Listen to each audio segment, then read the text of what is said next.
Hey there, and welcome back to Elden Ring. What are we going to do now, right? We're doing our lore playthrough, which is mostly just us, like, taking our time, smelling the roses, really looking at things, and trying to experience the story as though it's kind of like our first time going through. Without just, like, saying what the answers are as we, like, get there. Now, we have pretty much cleared out Liurnia. There's actually a few things left to do here, so maybe that's what I should do here. But the story right now is pushing us onwards. We have collected 2 great runes, which we know is our part of our goal of becoming Elden Lord.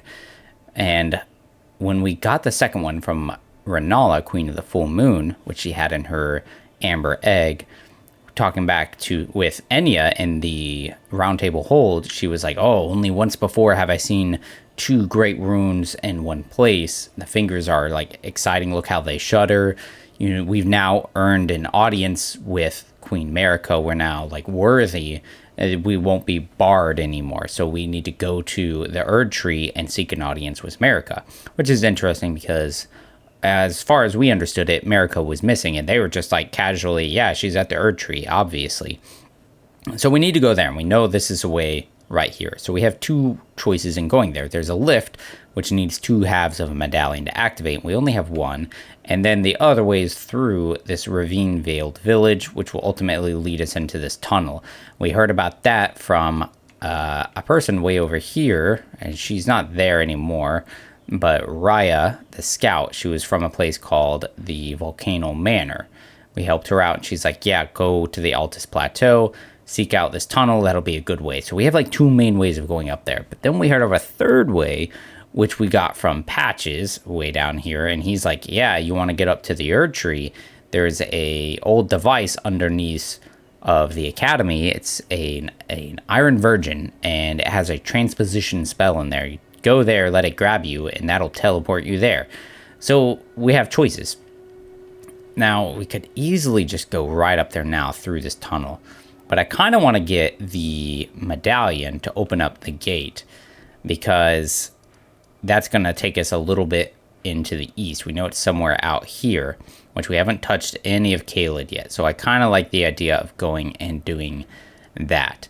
Now, there's also a whole other thing we could be doing right now, and it's a quest line that we got from Ronnie. And this is, you know, where I would be tempted to go. Like, first time going through, when I got there and I found this like quest, I really wanted to know, because we know Ronnie the Witch has something to do with the conspiracy and the Knight of Black Knives and the stolen fragment of the Rune of Death. And so we're working with her in order to help Rajir. Rajir wants a part of the rune that is on her flesh, but it's gone. But she can give it to us or let us know where it's at if we help her out to find some hidden treasure of Nokron.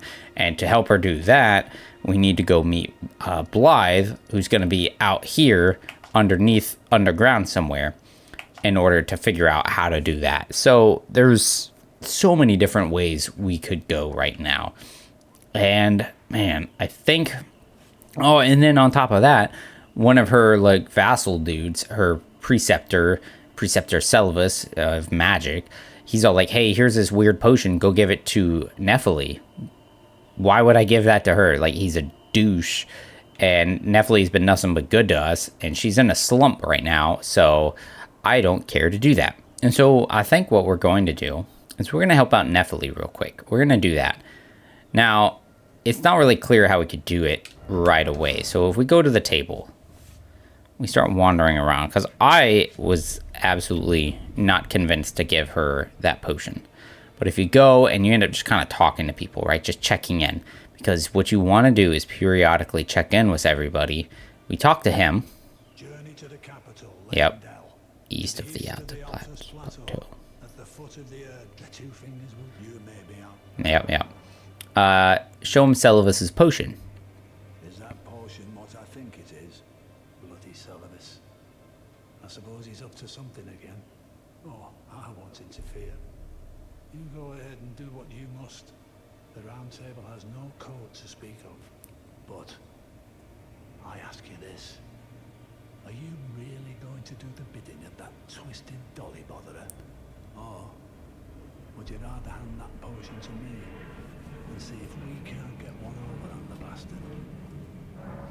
Yeah, because I'm kind of with Gideon here. Like, I don't like Gideon because he has shown himself to be just a manipulator and kind of a tool bag was how he's treated people. And like it says here, the Round Table Hold has no code to speak of, which is so strange because it feels like there should be, especially when you come in here and you can't like attack anybody. So it's really weird that he's just like, no, you can actually do whatever you want. But I do agree with him that I'm not going to help that dude out. So let's put one over on him by handing over the potion. Good. I'll dispose of the potion myself. You go and see Seluvis, but don't give anything away. Just tell him that you tricked your mark into drinking the potion, as planned. Despite knowing next to bloody nothing, he's so far up his own arse he won't suspect a thing. His inevitable display of arrogance will certainly be a sight to behold. Yeah, I'm sure, right? Yeah, so maybe we'll go and see what he has to say now that we've given somebody the potion. Also, I need this weather to, like, figure out what the heck it's doing. I can't go from 60 degrees one day to 90 the next day. It's not fair. It's not fair. It's hot. I don't like it. We've done the deed. Ah, so you made Nepheli drink the potion. Well done. You are a touch more useful than I had thought. Thanks. Very well. Then you shall have your gift. Knowledge of the sorcerous arts and of the tutelage of the great preceptor Seluvis. He really is so full of himself. It will lay within the grasp of a mere tarnished, but if you put your mind to it, perhaps you won't embarrass Our Lady. You wish to begin right this moment? Yeah. Well, your impatience, though boorish, is understandable. Let's have at it. Alrighty. Study sorcery. So we've got the Carrion Phalanx, which we have seen a number of those before. Nothing super amazing. It's an enhanced version used by enchanted knights. Carrion Retaliation. Swing your staff to dispel oncoming things. So this was a Carrion royal family's secret means to prepare against the disloyalty of the Academy. The moon and stars would one day go their separate ways. So I do feel like they knew, right? Because in the Carrion's shield, you know, it has like high defenses against like magic and like holy. So it's like they knew, like they were prepared to fight against, you know, anybody. Which like this here, prepare against the disloyalty of the Academy. So like they knew, right? The Glintstone Ice Crag, we've seen it serves as a conduit launching a massive cold magic. It was said to be used by the old Snow Witch. Snowy Crone taught young Ronnie to fear the dark moon as she imparted her cold sorcery. And same thing here. So we'll take, I guess, one of them. I don't have nearly enough for all of it. About Nepheli. So, you had Nepheli drink the potion?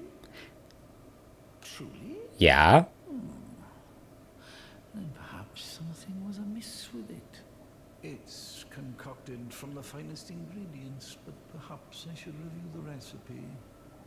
I may have expected too much of her to begin with. Interesting. So I wonder what it was supposed to do, huh? About your chambers. You break into a man's private chambers, rooting about as you please. Man, I didn't know it was yours to begin with. Knows no bounds. Fine and well. You tricked Nepheli and had her drink the potion. I believe that makes you my accomplice. Yeah. You yearn for a puppet of your own. Oh. Well, normally one of your stature would never be allowed. But perhaps I can make a very special exception.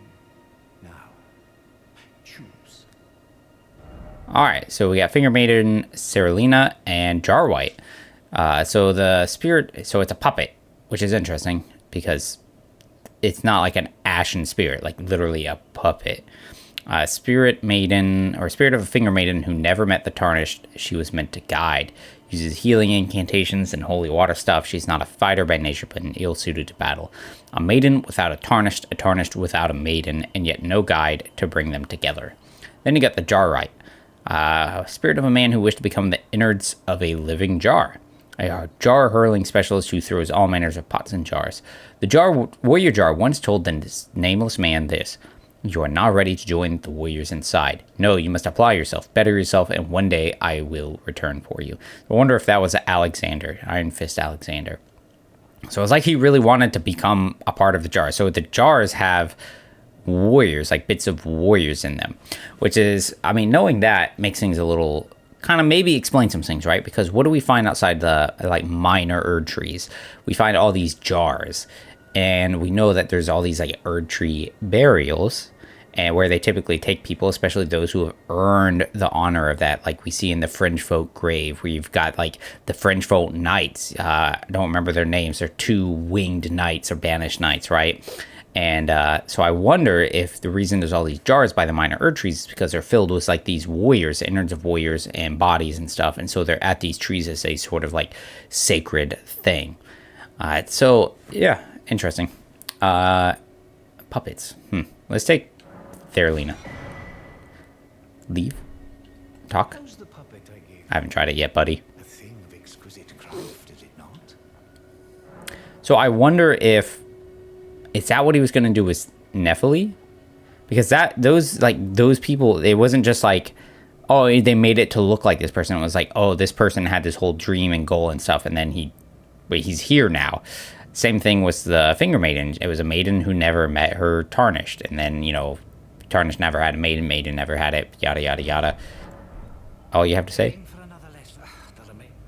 Okay. So I guess that's going to be it for right now. So... There's a couple more spaces to explore. So right here, we never finished going up there. It's the foot of the Four Belfries. And we've gotten a key that's for that place. And we're going to totally check it out. We know there are some kind of sending gates there, but they're different. Because normally, it was a key, like a stone sword key. And it was all enchanted with this blue magic for a sending gate. Which means it's going to send us somewhere. Because these sending gates...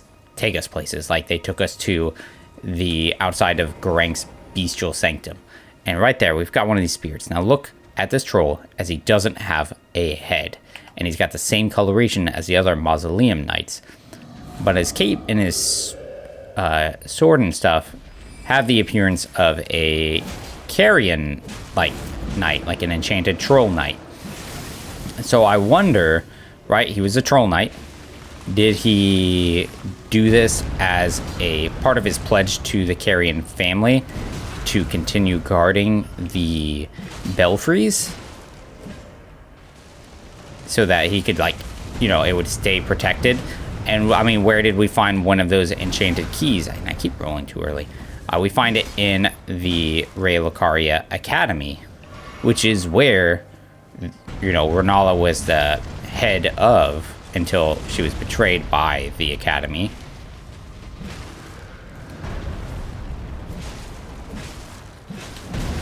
It also tells us something else. That headless, spirit thing is not reserved just for humans. It can happen to trolls, too. So, there is something about...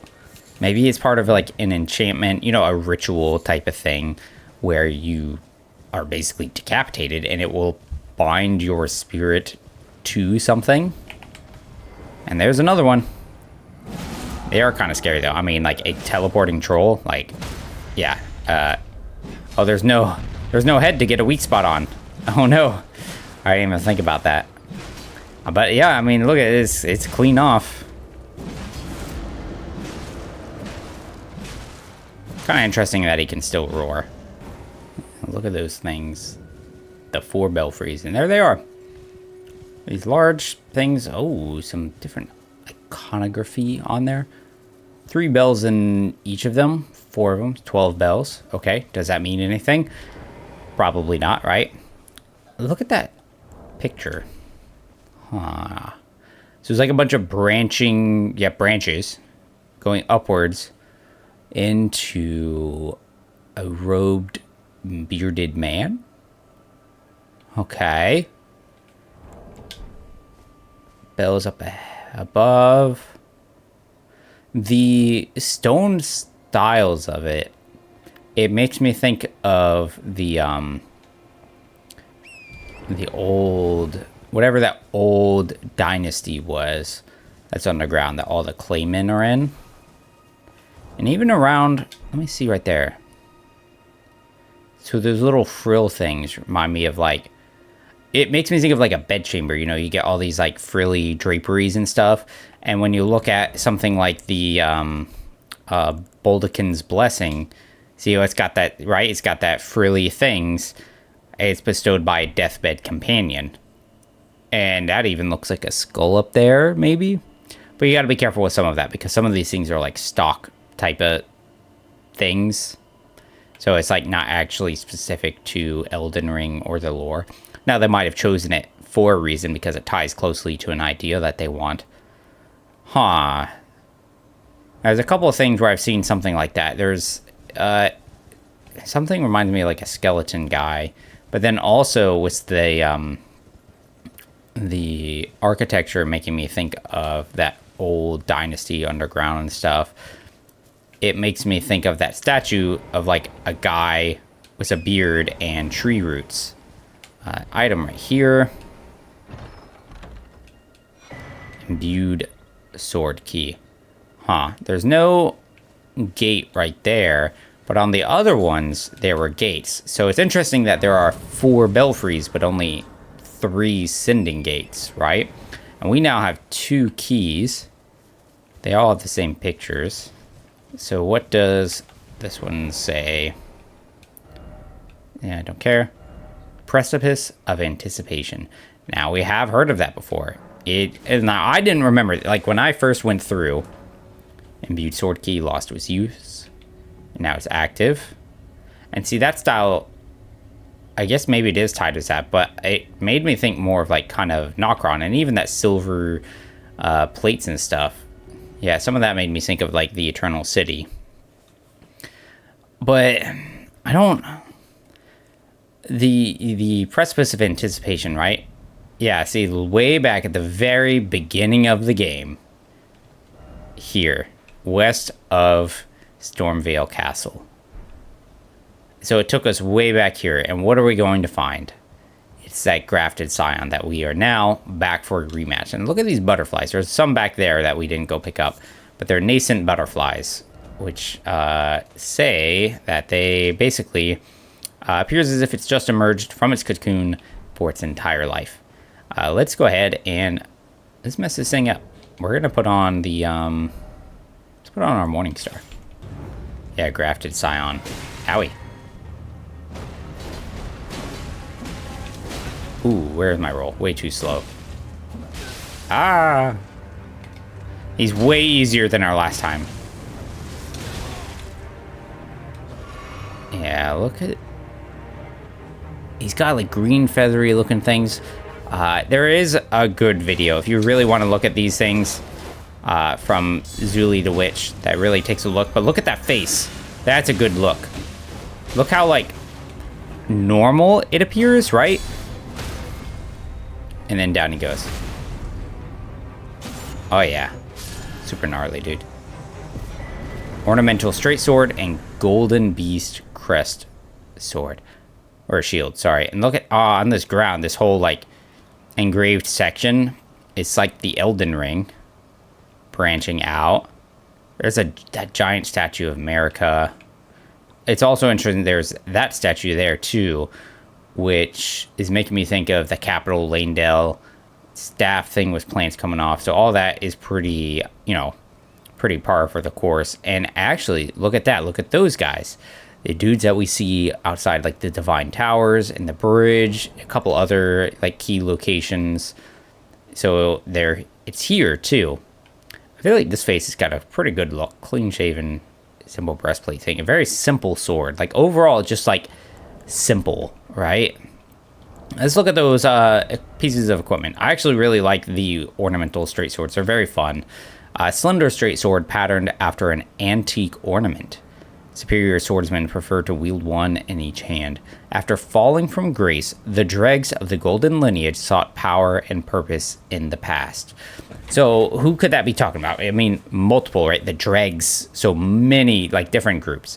So, but the main one we can think of is Godfrey. Or, not Godfrey, sorry. Godric. Because Godric was seeking out power in order to like become Elden Lord or something, right? And when you go and he talks about how he's a lord of all that is golden, and he is part of the golden lineage, but he's a runt of the litter, according to Enya. And I mean, he keeps talking about returning to his home, bathed in rays of gold. He's got all the like axe iconography and beast things that all tie in with that golden lineage. And so rather than really like pushing forward to his own thing, like he just clings to the past. And then when we look at the Golden Beast Crest shield, which I do really like as well, it's way lighter than the others. It's much easier to use. It's a very low cost great shield if you want to use it. It's a shield of dull gold with a beast engraved as its crest, lighter than most great shields and subsequently easier to wield. The beast depicted is Sarosh, aged counselor who guides the golden lineage. So he's a beast counselor. And so, like, there's, you would think of a beast and you're just like, oh, it's like it's a beast, right? A wolf, an animal, a lion maybe, right? Except there's the Garank, he's the clergyman of the bestial sanctum, and he's not human, he's a beastie guy, right? So it's not too surprising if they got some clergymen, a bestial clergyman. Like, it's not surprising at all that maybe there was one that could guide or provide counsel to the golden lineage. And walking in here, look, what do we have up here? We've seen some things like this before. It appears to me to be like a woman. It's not made in stone, though, which is actually interesting. It's maybe bronze. It's like gone all verdigrised with age, greenish. But it's like an arm out and like benediction or guidance, a blessing before you like head out on your journey. Like, because this is where we woke up, where we were going to set out to seek out the Elden ring and shards and stuff, and where we had a maiden that I assume should have been ours. But if we go and we kind of look around, right around here, there was a door that was closed before, so now we can walk on in there. And look at these, the style of this, like, edges and stuff, the Stormhawk King. It's exactly like Stormveil. So this was totally connected to Stormveil at some point before it, like, broke off and was, made separate. And especially since there's a grafted scion that we assume are associated with Godric. So what is the Stormhawk King? Ashes of a hawk revered by all others as sovereign, back in the days when Stormveil's winds still raged like no other. This ancient monarch is proud, however, refusing to answer anyone's summons. So, looking at it, it looks like a spirit summon, but we can't use him. He is too proud to do it. Like, that's what he remembers. Like, all the ashes seem to be memories of their, like, selves. And so, yeah, he doesn't want to do it. But it makes sense. So, like, the ancient symbol of Stormveil would have been a hawk or an eagle of some sort, Stormhawk, And if he was defeated, he's dead, so he was killed, which means who killed him, right? You could maybe assume somebody from the, maybe the golden lineage, from the golden order, the Erdtree, order of the Erdtree, like Godfrey coming along with his whole army as they sweep through the area. What do we got here? Stormhawk Dean. All right, so maybe there's some more lore there. Went too far. There it is, another legendary one. So, used to summon the spirit of Dean the Stormhawk, spirit of a fierce hawk that faithfully rendered lifelong service to the old king of Stormveil long ago, when the true storm raged.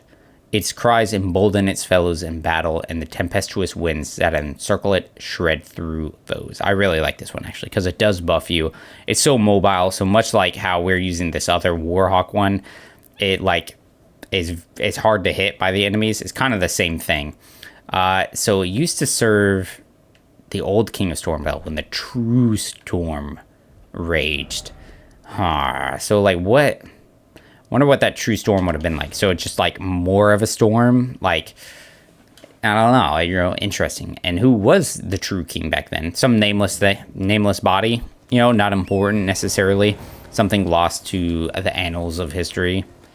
But now we have two more things we can open. We only have one key though, so we gotta pick. This one says, what does it say? Night Sky Unceasing.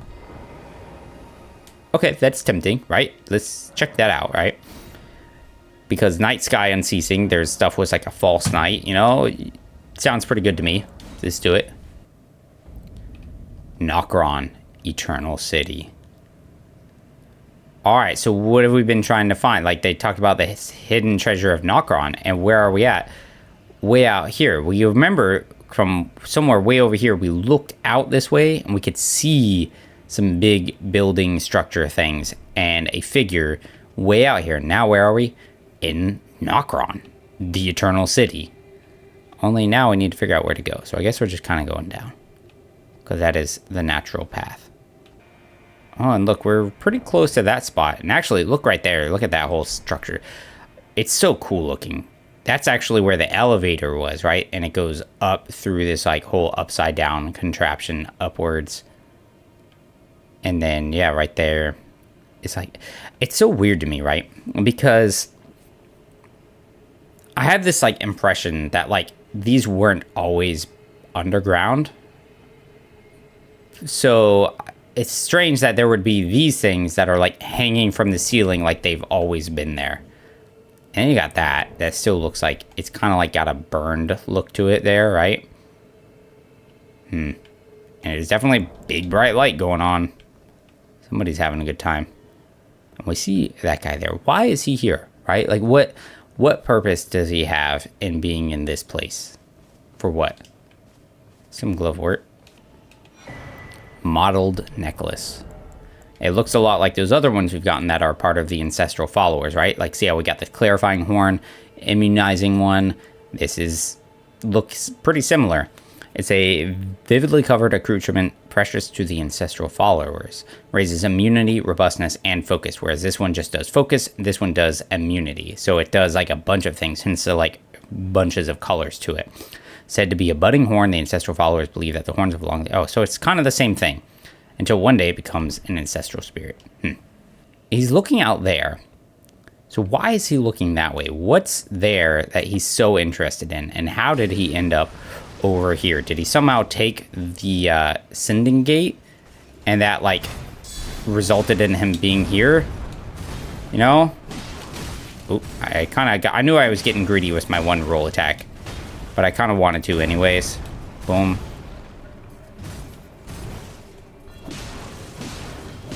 I actually don't know if they can bleed. I assume they can because they look like they can. They're like knight looking, right? Still hasn't happened yet. He seems to have just kind of a regular body. Still hasn't happened. I mean, the good thing is... Ooh, dude. That was close. Oh, that's a different one.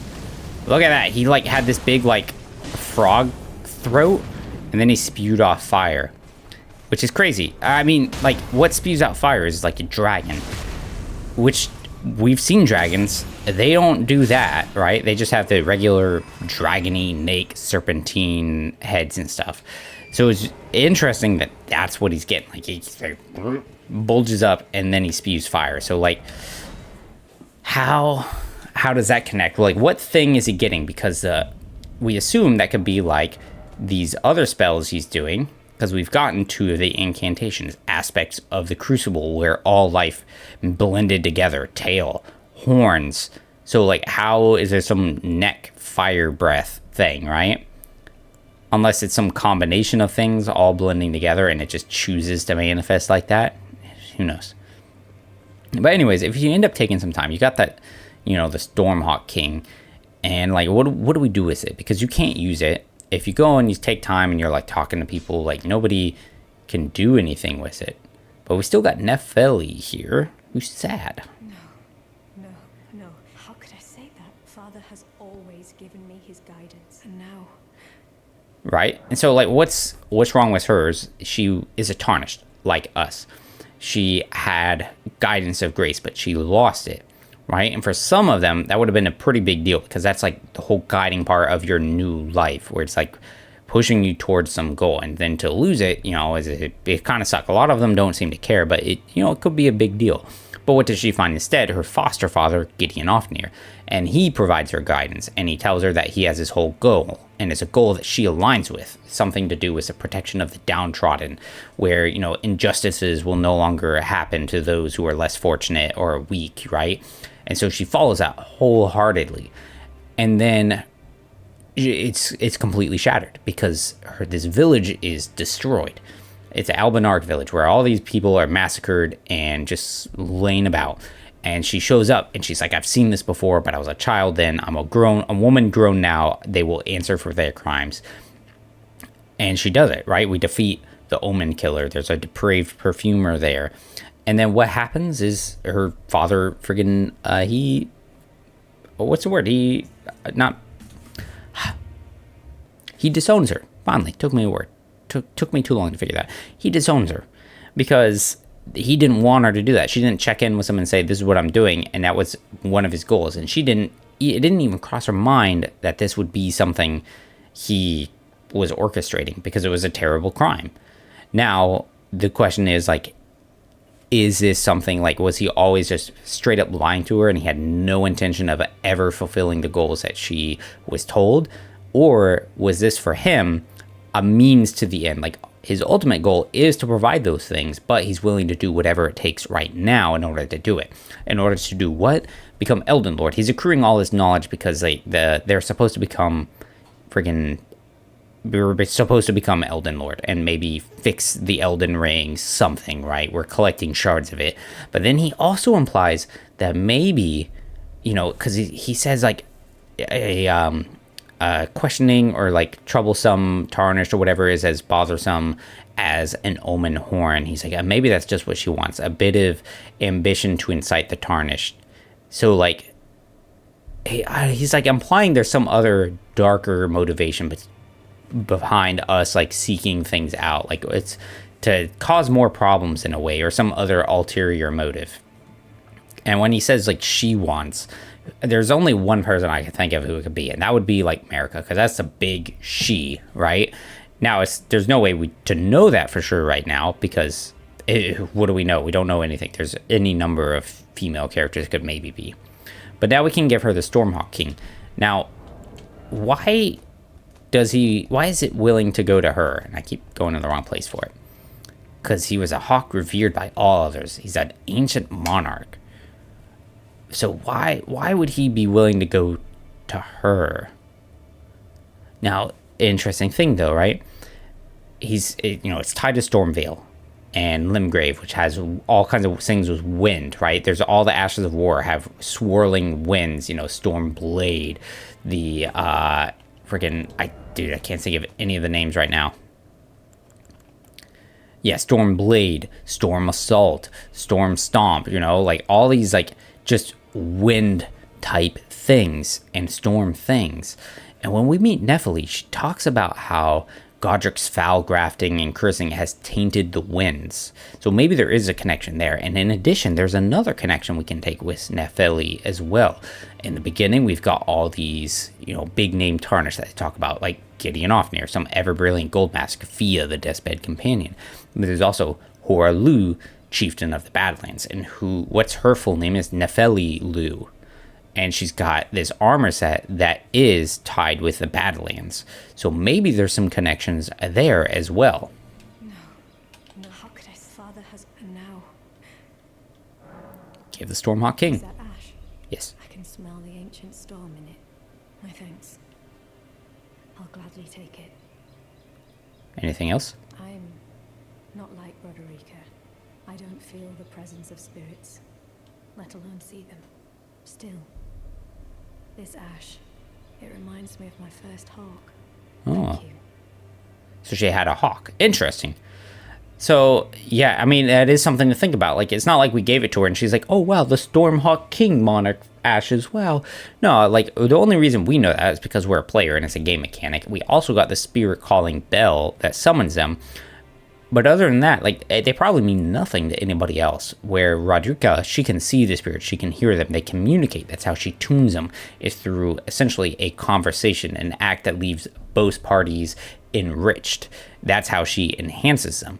And so, how, like, that she's kind of feeling something from it is kind of a big deal. And it explains why, I don't know. Ash. I can smell the ancient storm. It reminds me of my... So it's interesting that she had a hawk as well. So maybe she really does have tie-ins with Stormveil, and so maybe Stormveil has some kind of tie-ins with the Badlands, maybe? There is one other place we're going to go check out here. So something of interest. So right in here, if we go, we're going to, I guess there's two places, right? We're going to go up here, and then we're going to go along here, because there's a minor Erd tree. This is going to be a longer video, too, where we're kind of just catching up on random things before we branch out of Liurnia. Actually, do we got any books to give the Pope? Turtle Pope? Turtle Pope's not here. Bell-bearing hunter. All right. Here we go. So I fought one of him before. Oops. I'm too busy trying to shuffle my inventory. Oh, bummer. Look at this dude. He's huge. He's got a cape. And some kind of mystic flowing fucking sword. He is super cool. He's one of my favorite characters. Look how he's covered in, like, thorns. He's got a big great shield on his back. And, yeah, what is this, like, floating sword, right? Except we have seen something that's kind of like that before. That reminds me of a life grip fist attack thing. Can he bleed? I was really hoping he could bleed. Ooh. I was kind of hoping I would stay in place. Uh-oh. Too slow on the recovery. Should not have used a heavy. Oh, the sweet, sweet stagger. Nice, dude. Yeah, so he's full set of armor. Giant sword. It's floating around. He has a cape, thorn things on him. The bell-bearing hunter.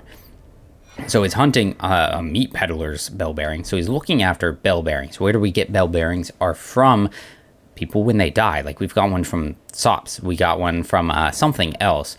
And they provide the items that the person would have had. And so, meat peddler. So, bell-bearing of an unfortunate meat peddler who was slain by the bell-bearing hunter. We can give it to them so we can start getting these things of meat.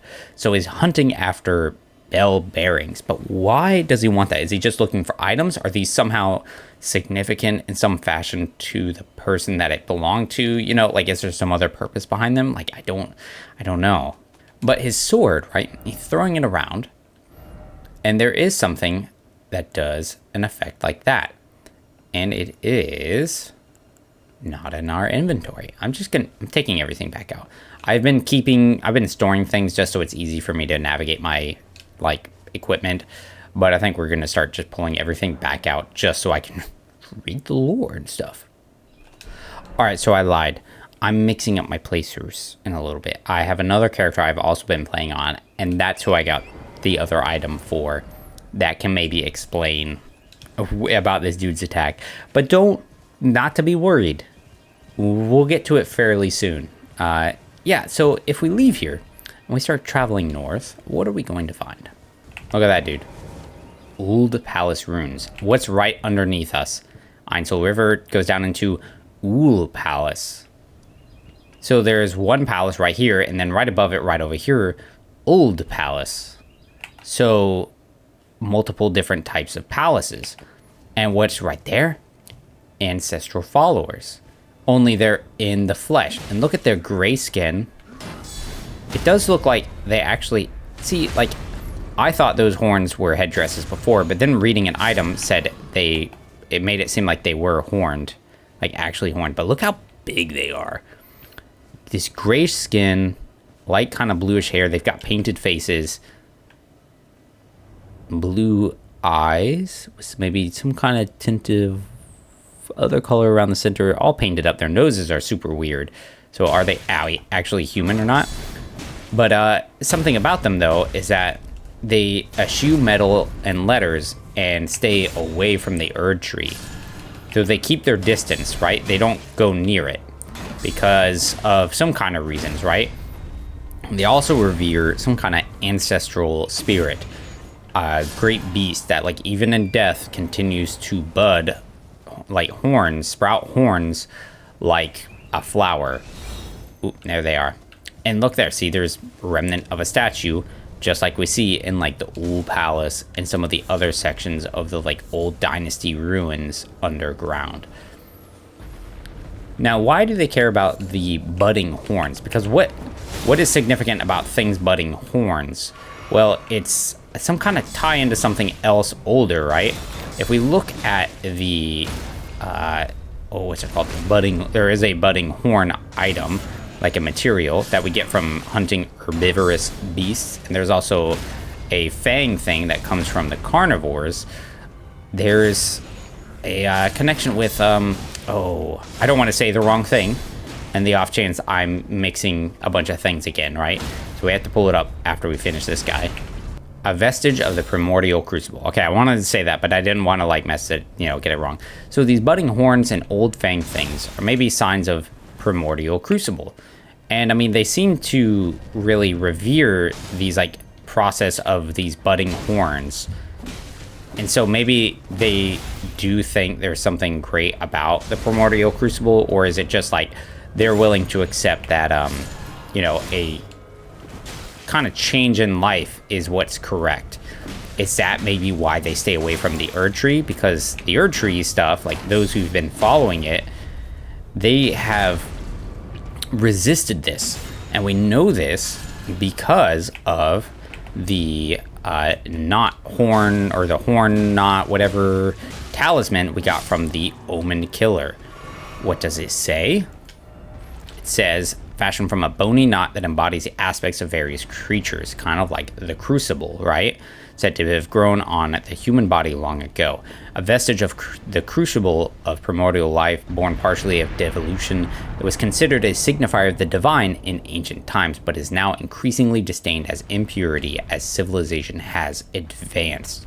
So, we know that before, that would have been sacred. Having these budding horns or various aspects, sprouting growths or whatever, would have been sacred because it was part of, like, I would say, a natural process, something that's going to happen. But as civilization advanced, it said, no, we don't need that anymore. And these guys, they, I think, would maybe still review it because they are natural, right? They eschew metal, they eschew letters. They're kind of seeking these like natural roots, and they don't go to the Erd Tree because those who follow the Erd Tree are resisting that change. They don't want it to change. They want the status quo to stay the same. And then what do we find here? A wandering mausoleum that's jumping up and down. There's a bunch of them here, actually. There's one right here. There's another one right up over there too, and down here is a third one, and that one down lower in the lake has a bunch of mausoleum soldiers. This one doesn't have mausoleum soldiers, but like the one in the Weeping Peninsula, there is a section that has some. So I don't know. What's that up there? Hold on, let me go back a little bit. That looks like something there. What is that? Is that just a star? It might just be a star. The way that lined up, do you see that blue star right there? It lined up a second ago very perfectly with like a thing, and so I thought it was like some beacony deal. So I just had me wondering, like, what the heck, how long has that been there? Yeah, I mean, look at all those statues of those old guys with tablets. Mausoleum compound. So a compound, like a big structure-y thing, and it would have had a bunch of mausoleums. So weird to me. And how did these ruins stay above ground when like everything else is down below? So like this whole section should be below ground as well. Huh. And I would assume, are these mausoleums also supposed to be above ground? Or also supposed to be below ground? And like, why not? Why aren't they? And then there's another tie-in with these mausoleums. Two more, I would say. There's a ghost that says, the like soulless demigod, unwanted child of America. Like, what? So there's a soulless demigod. It's like there are bodies in them. If you open them up, there's a body thing on some like slab. It's got no head, which is very similar to these other mausoleum soldiers that often wander around. And when we read this one, right, she sacrificed her life so that in death she could continue to protect a soulless demigod. So, right, like, what? Are they all filled with soulless demigods? And the next tie-in goes with the academy Because in there, what did we find outside of like the carrion study or schoolroom or whatever it's called, schoolhouse chamber? There's these slabs on the way up to the debate parlor that have these statues of a woman of sorts, except she's not missing her head. And look at these guys. They're facing the minor Erd tree. They're doing this like kind of stomp motion. They're not attacking the Erd tree avatar. So they're chill with it.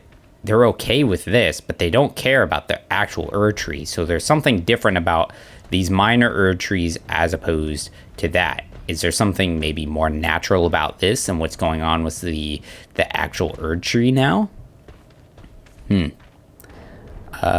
Let's go ahead and let's go mess some dudes up. Got my own hawk. This is my hawk now. We got friggin' Nepheli's got hers. We've got ours. Gotcha. Need that health and mana back before we take on the Erd tree avatar. Oh, that didn't stagger him? Crazy. That did, though. Sorry, bud.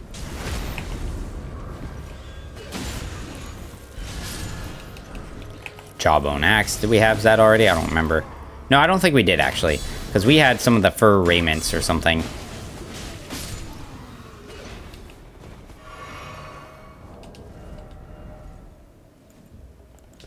It's an axe made from an herbivore skull. So, it is interesting. They're interested in the horns.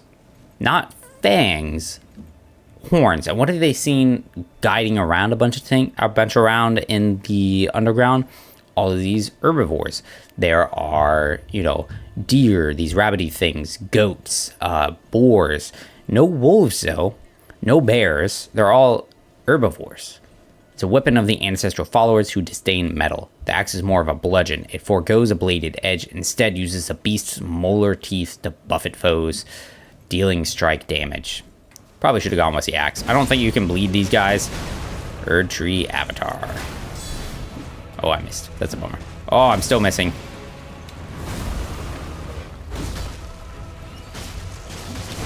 Ooh. Playing sloppy. Oop.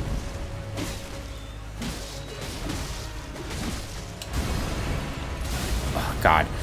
My, rolls and stuff are, super slow right now. I think I've gotten a little too used to Remnant again, where some of the, actions and dodges can be, super snappy. And it's not quite the same here. You got to be a little more planned in what you're doing. Oh, come on. Hit him. Oh. Thank you, bird. Maybe we need to name our Warhawk. It needs a name. What are we going to name that thing? What do we get from it? Magic Shrouded, Cracked Tear, Lightning Shrouded, and Holy Shrouded.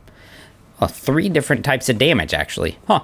And look, see, more jars hanging around there. The magic jars filled with warriors, I guess? Huh, based on what the jar rights thing is, they should have warriors in there. Or at least the bodies of them. Especially when you start thinking about the fact that when we defeat, some of the smaller ones, what do we get? Meat dumplings. Tasty. Alright, that's where we're going to call it for now. There's not really much else for us to do here. I feel like there is actually one more thing for us to do, and it's not crossing my mind right now. There's a tower here. I don't think there's anything else interesting to do with it, though.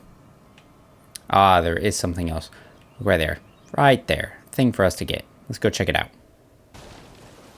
So leaving here, hop up. We get a nice bird eye view of something real quick. It's an Everjail.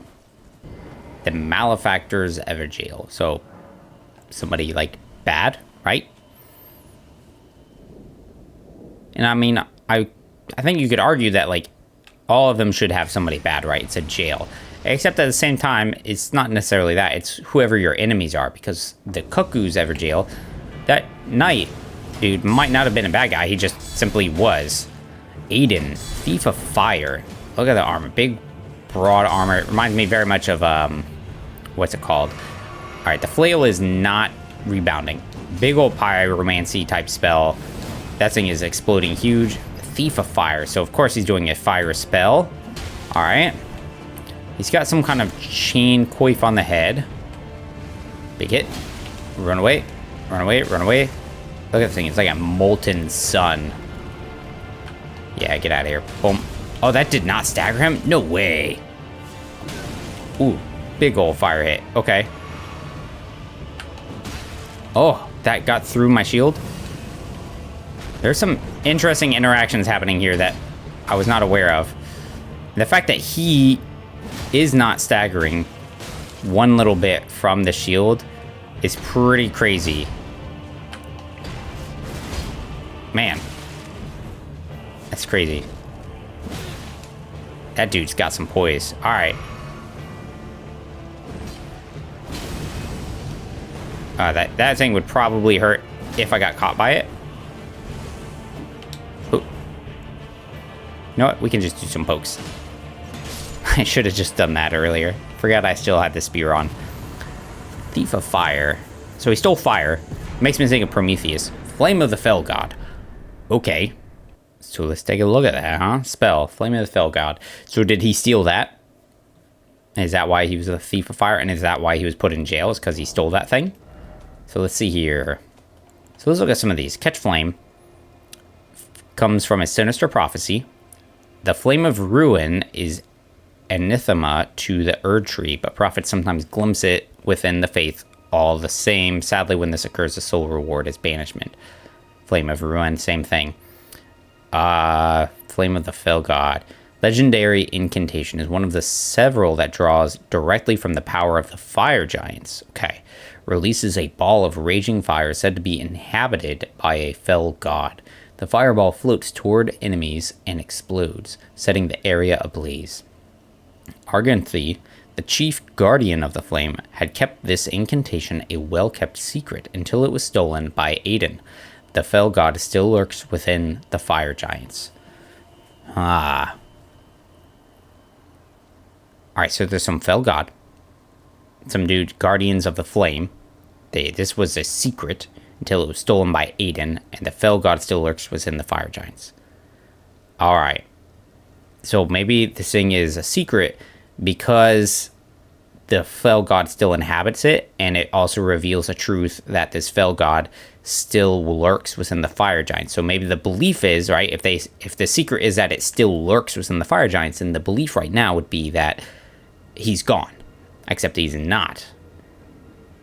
Guardian of Flame. There's stuff with a Flame of Ruin, too, and the Fire Giant. So we have some materials that kind of talk about them. Like the Fire Blossom comes from the mountaintops of the giants, so probably the Fire Giants, right? Fertilized by sparks from the forge at the peak where it burns the Flame of Ruin. So there's a forge on the peak, which is probably tying in with the mountaintop of the giants, and this Flame of Ruin. So, like we said with all these other spells, it has a glimpse, the Flame of Ruin, right? It's talking about the Flame of Ruin, Flame of Ruin. And then you got this other flame. So it's the Flame of the Fell God. So is that the flame from the Fell God, the Flame of Ruin, which is supposed to be like the bad for the Erd Tree, which I mean makes sense. It's a tree, you know?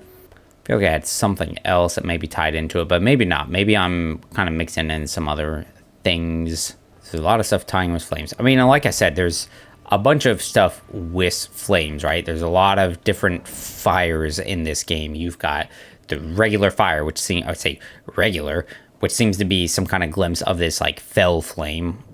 And then you've got this blood flame we've got right now, which somehow ties in with like a Lord of Blood.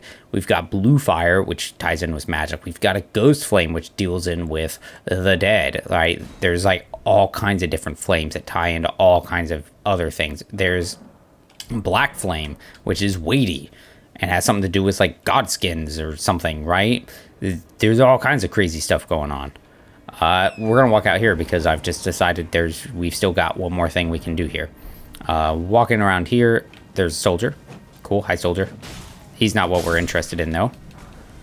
It's more of what's down the rest of the way.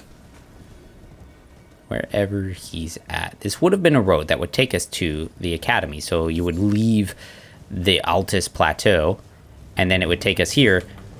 Where's he at? Knights Cavalry. That's who we were looking for. Let's get our thing buffed up. Poke. Oh, missed him. Oh, come on. Really? Oh, lordy. Trying to poke him. Come on. There's a poke. Come on. Come back. I didn't have my shield up. Ah, lordy, that was a lot of damage. There we go. Everything's fine. No problems here. Poke.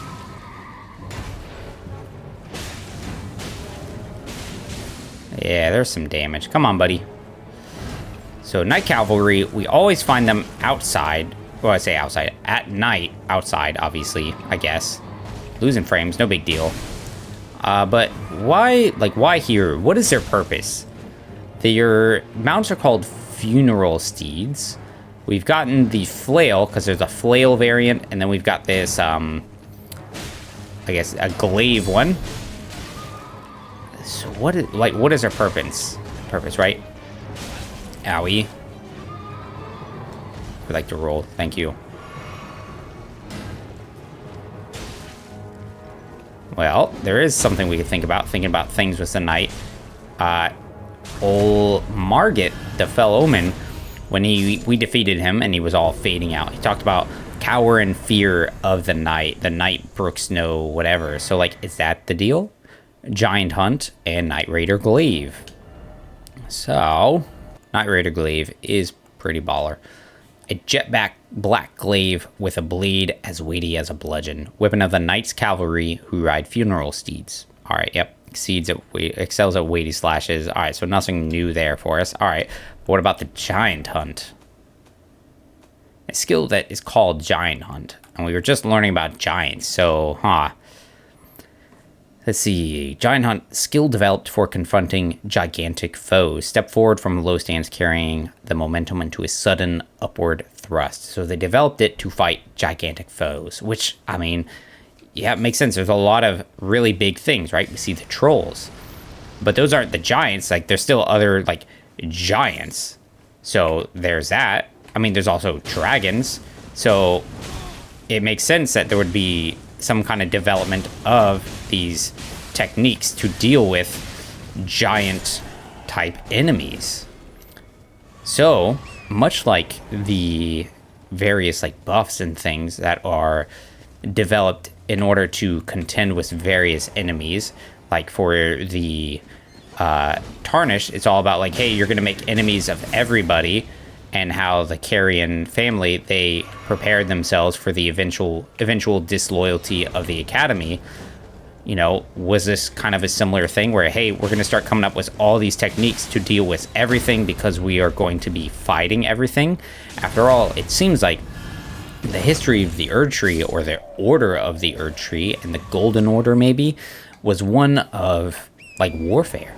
Because, you know, America lorded over these armies with, like, Godfrey and Ratigan, and they went out and conquered all the way down and across here. Ratigan battling here in Liurnia.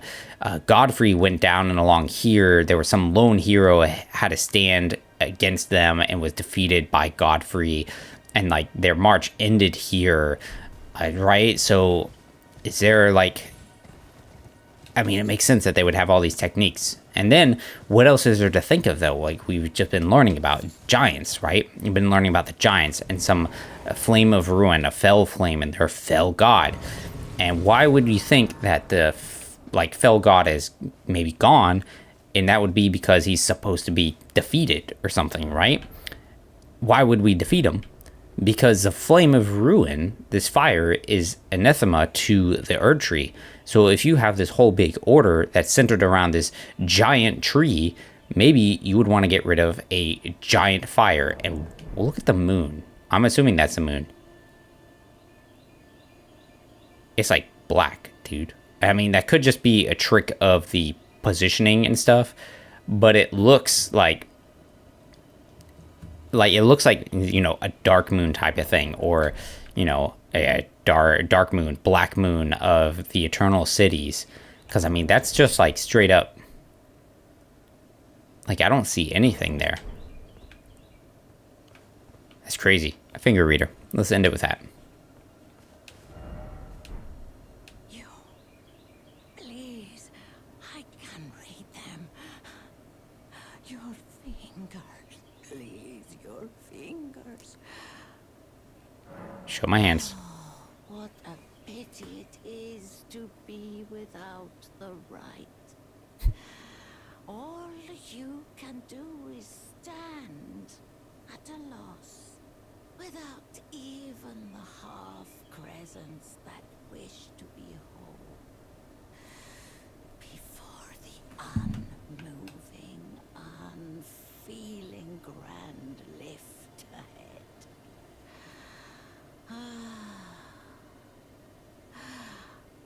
Or are you planning to throw yourself to the waters?